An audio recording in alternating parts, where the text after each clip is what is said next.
Buying a home in America in the coming decade is going to be really challenging. Let me tell you why.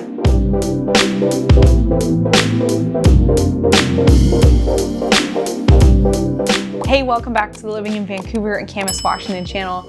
I'm your host, Hannah Dubyne, and I'm glad you're here today because we're talking about a really important subject, which is housing affordability and the future of home buyers in America. I've touched on this subject a lot on our channel here, especially related to Clark County, the area that I service professionally. But I have an inside scoop on this industry.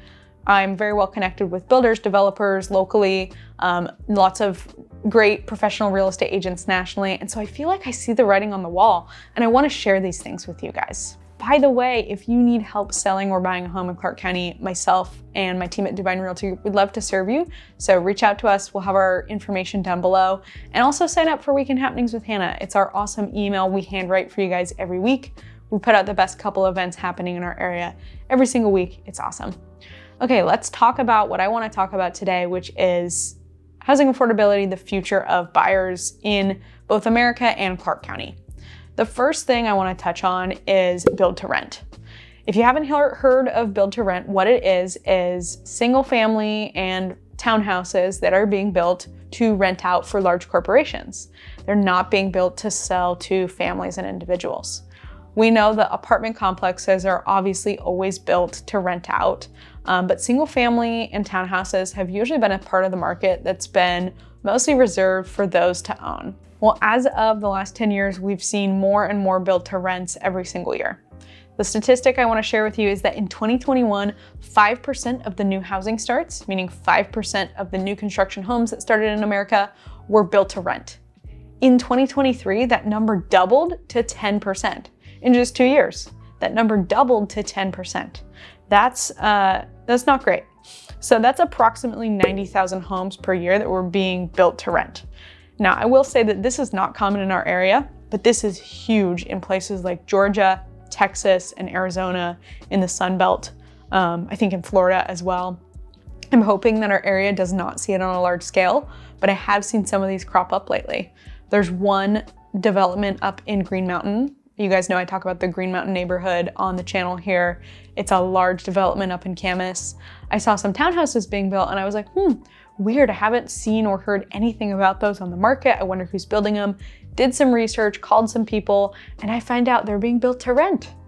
How interesting. I think it's so unfortunate because single family homes and townhomes have been reserved for folks to own in the past. And with each additional project that's being built and owned by investors for the long term, it's less opportunities for homeowners. Some people say, the younger generation wants to rent, they want to rent more. That's fine. If you want to rent, more power to you. We're not hating on you at all. Some people don't want the maintenance and the upkeep or the financial stress of owning a home, but not everyone wants to rent. I talk to people every day, especially young people who have a desire to own, but they feel like they just can't because the incomes that they're making are not matching the home sale prices here. The next thing I want to touch on is entry-level home price statistics. There was an article that came out recently that said that in 200 cities in America, the entry-level home price is $1 million. Oh my gosh, what? A starter home costing $1 million? I'll link the article down below so you can see what cities those are. Obviously, a lot of them were in California, New York, big cities, of course, as to be expected. But that's crazy. That's really crazy, right? $1 million here in Clark County still gets you a very long ways. You're gonna get a nice house, a big house for $1 million. The quick math on this is that you need to make $275,000 a year as a combined household in order to remotely comfortably afford this type of home. That would be 33% of your post-tax income approximately going towards housing. That's a lot. For Clark County, I pulled some stats for you guys. I'll put a screenshot here of the MLS as well. Right now, if you came to me and you said, Hannah, I want a single family home where I own all 4 walls and the land for as low as I can get, it's gonna be around $400,000. And honestly, it probably is gonna be more like $425,000. That is what it takes to get a single family home that is financeable, that's not absolutely disgusting and a POS. At least $400,000. If I go back 5 years on the MLS to 2019, I could find you a single family home that's a starter home that was priced around $300,000 to $315,000. So in 5 years, our entry level prices have gone up 25 to 30%. That's a lot. And on top of that, obviously, interest rates have gone up as well. I have some quick debt to income ratio numbers I want to share with you. They're here on my computer screen. If you're not familiar with DTI, debt to income ratio, it's a calculation that lenders use when you're getting a mortgage, and it's also something you should pay attention to for your household budget. If the median sale price in Clark County is around $540,000, which is a very common median sale price that's happened here the last year, and you're making the median income for a household, which most recently was $90,115 a year. We're gonna use those as our base number, okay? Let's say you're putting 20% down, you're putting $108,000 down. Granted, you don't need 20% down, you can do 10, 5, or even 0. Your property tax is $4,500 a year. That's a very reasonable, realistic number for a $540,000 house. It's gonna lag behind that fair market value. And your homeowner's insurance was $1,890 a year. Also a very realistic homeowner's insurance number, just under $2,000 for an average size single family home. And your interest rate was 7.1%. Now I made these calculations a couple weeks ago, so interest rates have gone down since then, thankfully. But let's say this was your scenario. Well, your monthly payment's gonna be $3,436 a month, $3,436 a month. And based off of your median income for your household, you're gonna be making $6,347 a month after federal taxes. We should be looking at that after tax number because you gotta pay the government no matter what. You're not gonna get away with not paying them. So don't use your pre-tax income, that's silly. If you divide the payment, $3,436 over $6,347, it's 54%. I'm certainly not buying a house for 54% of my DTI, and you shouldn't either. That's really high. That's a problem. Let's also talk about higher density in Washington state. I've touched on this a little bit in the channel. I'm gonna share with you some of the House bills and Senate bills that have passed through in Washington state that are affecting homes getting closer together. Single family homes, they're getting closer together. No more quarter-acre lots, guys. They're gonna be gone soon. You just wait. It's gonna be a couple years and they will be gone. Townhomes, cottage housing, apartments, condos, we're gonna see more of that going forward. Some people think this is the solution to the affordable housing crisis, and I certainly think it's one of them, but not everyone wants to live in high density. Overwhelmingly, the people who reach out to us still want the American dream of a single family home on their own land. But let's talk about these bills.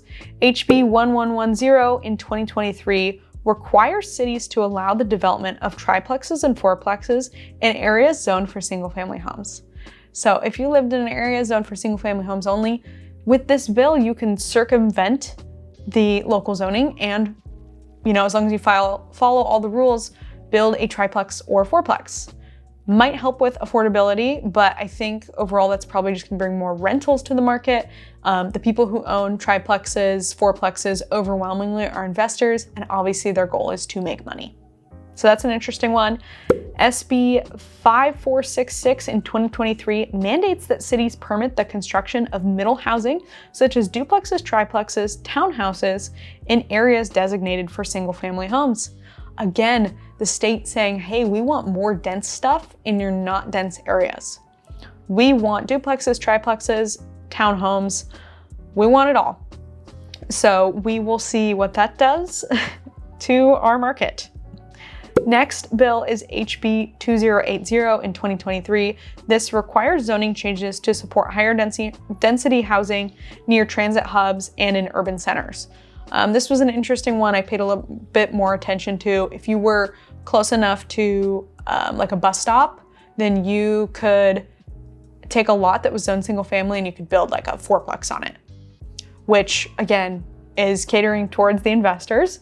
I guess it will bring more rental inventory to the market, but it's not going to bring more for sale inventory. Last one I want to share with you, again, there's other ones you can do your research, is SB 5044, also in 2023. It streamlines the permitting process for affordable housing projects and reduces regulatory barriers for low-income housing developments. This is a little different than the other three I just shared. I am actually, at surface level, I'm a fan of that. The permitting process is a slog, especially in Clark County. There's so much red tape wrapped around it. There's so many fees. Every time they add something, it makes it more expensive. Every layer the state adds more expensive. That is not helping affordability. developers and builders have to price those extra costs in because they don't work for free. So I appreciate that they're trying to streamline that process. That's what we need more of. That's what our Building Industry Association is lobbying for at the state level. And we want to reduce barriers for low-income housing developments. We need more low-income housing developments. Last big subject I want to touch on that worries me for the future of our home buyers and our young people in America is wage stagnation. I think all of us who work jobs, W-2 jobs where we're salaried or hourly, have probably felt this crunch the last couple years. The statistic I want to share with you, the data I want to share with you is from 2013 to 2023, real wages for the average American worker increased only 1.7% cumulatively. That's not very good for 10 years when we had crazy inflation. According to the Bureau of Labor Statistics, from 2012 to 2022, the real median hourly wage grew by approximately 2.6% over the entire period. I probably should have pulled inflation data on this too.